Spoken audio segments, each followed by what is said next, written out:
જય માતાજી મિત્રો, હું છું જાડેજા આદિત્યસિંહ હળમતાળા અને આજે જણાવતા ખૂબ જ આનંદ થાય કે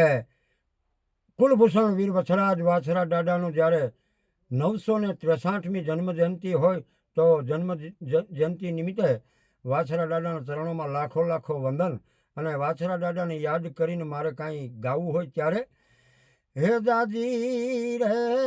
વધાયું તમને એવી ઘણેરી વધાયું એવી જન્મ રે દિવસની વાછરા દાદા તમને ઘણી રે વધાયું આજ સોલંકી કુળમાં મેળો ભરાશે હેરુડા મહેમાનું રે આવશે એવી